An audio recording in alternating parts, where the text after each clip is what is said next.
Hi guys, today topic is present perfect continuous tenses.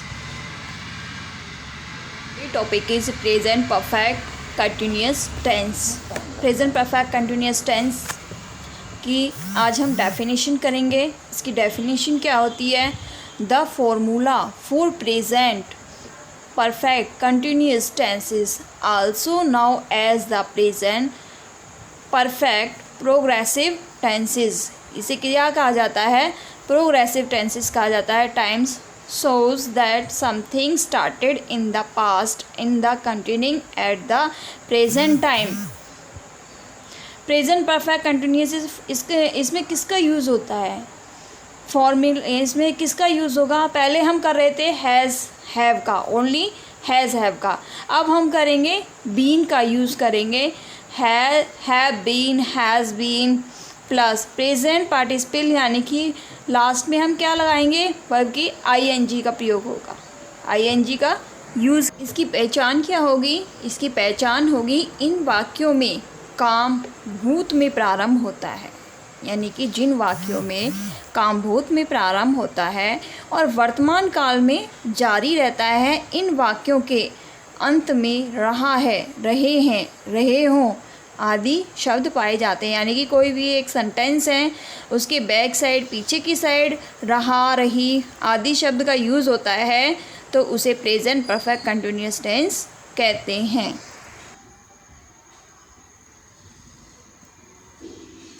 यानी कि इसके टाइप्स कितने होते हैं? 3 टाइप्स होते हैं. अफर्मेटिव सेंटेंस और negative sentence, interrogative sentence. Affirmative यानी कि सकारात्मक प्लस सकारात्मक सेंटेंस कहते हैं. फर्स्ट इसके 4 रूल्स होते हैं इसमें. यानी कि फर्स्ट रूल में क्या है?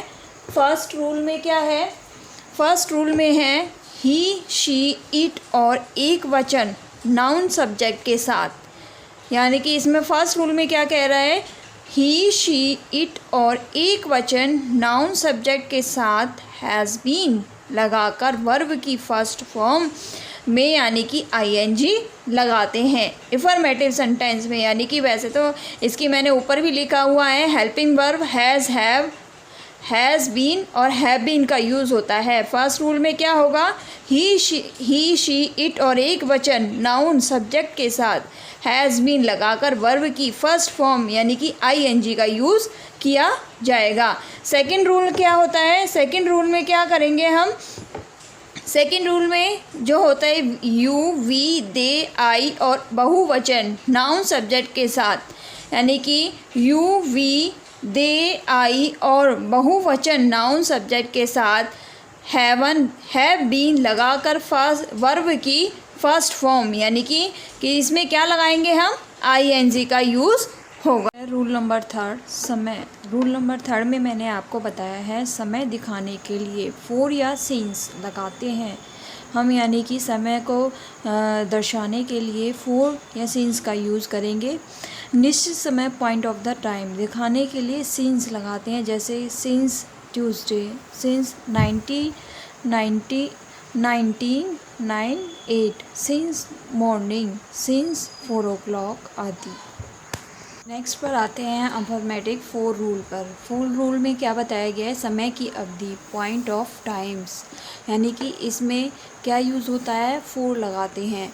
समय की अवधि के लिए हम, यानी कि समय को दर्शाने के लिए हम 4 लगाते हैं, जैसे 4 2 days, 4 3 days, 4 5 hour आदि. अब हम आते हैं एक्सरसाइज वर्क पर. एग्जाम्पल पर अफर्मेटिव के एग्जाम्पल क्या होंगे? फर्स्ट एग्जाम्पल लिखा है मैंने, राम इस कविता को 2 घंटे से पढ़ रहा है. राम हैज़ बीन, मैंने आपसे कहा था हैज़ बीन का यूज़ किया जाता है वर्ब की फर्स्ट फॉर्म रीडिंग. पढ़ना होता है रीडिंग.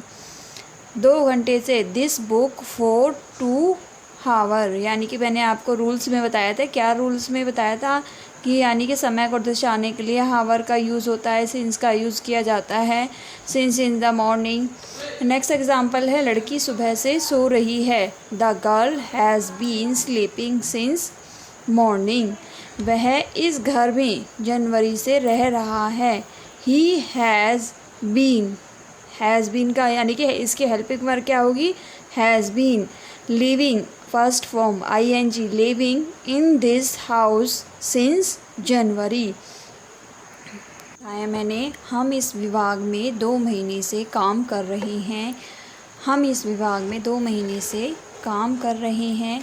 तो मैंने लिखा है हम, वी हैव बीन है, यानी कि मैंने हेल्पिंग वर्ब का यूज़ किया है इसमें। मैंने ऊपर लिखा हुआ है हैव बीन, वर्ब की first form ing। Working, we have working in this department for 2 months। Next example है, मैं सुबह 5 बजे से कपड़े धो रहा हूँ। मैं सुबह 5 बजे से कपड़े धो रहा हूँ। तो इसमें I have been washing first form ing, clothing since 5 in the morning। सुबह 5 बजे से मैंने आपसे को कहा था कि किसका यूज़ होता है, 5 in the morning, सिंस का, सिंस 5 in the morning, यानी कि टाइम को दर्शाने के लिए। ये था अफर्मेटिव के रूल और एग्जाम्पल। अब आते हैं हम नेगेटिव सेंटेंस। नेगेटिव सेंटेंस जिसमें नॉट का यूज़ किया जाता है, यानी कि नकारात्मक। इसमें हैज़ हैव के बाद नॉट लगाते हैं। अब मैंने इसमें एग्जाम्पल लिखा है, वह 2 दिन से नहीं पढ़ रही है।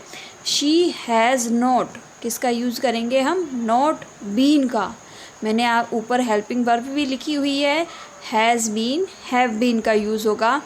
Reading for 2 days। Next example है, राहुल मुझे 2 साल से नहीं पढ़ा रहा है। Rahul has not been teaching me for 2 years। Rahul has not been, यानी कि नॉट का यूज़ होगा इसमें, किसका यूज़ होगा, नॉट का यूज़ होगा। Been teaching me for 2 years। Third example है, मैंने थर्ड एग्जाम्पल इसलिए लिया है क्योंकि टाइम को दर्शाने के लिए, इसमें टाइम को भी दर्शाने के लिए सिंस मॉर्निंग का यूज़ करेंगे हम। मुझे सोमवार से बुखार नहीं आ रहा है। आई हैव नॉट बीन, यानी कि मुझे सोमवार से बुखार नहीं आ रहा है।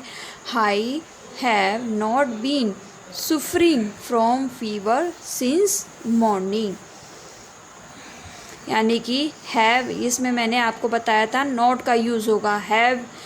I have not been suffering first form from fever since, time को दिखाने के लिए सिंस का यूज़ होगा, सिंस मंडे।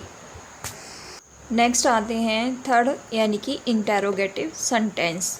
इसमें भी मैंने रूल्स से बता रही हूँ ताकि आपको प्रॉब्लम ना हो। रूल नंबर 1, अगर वाक्य के आरंभ में क्या हो तो हैज़ या हैव कर्ता से पहले लगाते हैं। कर्ता किसे कहते हैं, जो इसमें कार्य कर रहा है उसे कर्ता कहेंगे हम।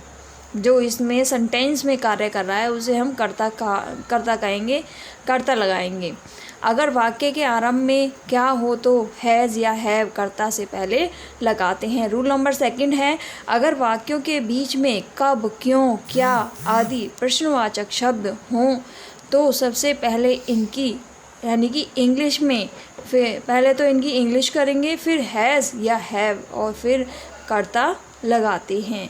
यानी कि अगर कोई हमसे क्वेश्चन कर रहा है, यानी कि वाई, व्हाट, इनका ये शब्द, यानी कि इनका यूज़ होता है वाक्यों के बीच में। सबसे पहले इनको लगाएंगे हम, उसके बाद हैज़ हैव का यूज़ होगा और फिर कर्ता, यानी कि जो कार्य कर रहा है वो फिर हम कर्ता लगाएंगे। नंबर 3 है कितना, यानी कि हाउ मच, कितने, हाउ मैनी, कौन सा, विच के साथ उनसे संबंधित नाउन भी आते हैं। नाउन यानी कि प्लेस के नाम हो गए, किसी प्लेस का हो गया या किसी का, उसे नाउन कहते हैं, किसी व्यक्ति। कितना यानी कि हाउ मच, हाउ मैनी या विच के साथ उनसे संबंधित नाउन भी इसमें इनका यूज़ होगा। रूल नंबर 4 है इंटेरोगेटिव और नेगेटिव। वाक्य में इंटेरोगेटिव अफर्मेटिव सेंटेंस की तरह बनाते हैं, केवल कर्ता के बाद नॉट लगा देते हैं। उसमें क्या लगा देंगे हम, खाली कर्ता के बाद नोट का आते हैं हम एग्जाम्पल पर। इंटेरोगेटिव के मैंने कुछ एग्जाम्पल्स लिखे हैं। क्या वह अपना काम 3 घंटे से कर रहा है, यानी कि क्वेश्चन कर रहा है वो। इंटेरोगेटिव यानी कि क्वेश्चन, प्रश्नवाचक कहा जाता है, और हम जिसमें कोई क्वेश्चन करता है। क्या वह अपना काम 3 घंटे से कर रहा है। Has he been doing his work for 3 hours. मैंने हेल्पिंग वर्ब ऊपर भी लिखी है, हैज़ बीन और हैव बीन का यूज़ होता है। क्या मैं सुबह से अपनी किताब नहीं पढ़ रहा हूँ। Have I not been reading my book since morning. तुम 2 दिन से यहाँ क्या कर रहे हो, यानी कि क्वेश्चन कर रहा है वो। What have you been doing here for 2 days। What have you been doing here for 2 days। Yes, ये हैं इसके रूल्स, एग्जाम्पल्स। मैं आपको अब 50 सेंटेंस दे रही हूँ और एक्सरसाइज वर्क आपको दिया है। ऐसी ही वीडियो देखने के लिए मेरे चैनल को लाइक एंड सब्सक्राइब कीजिए। Thank you.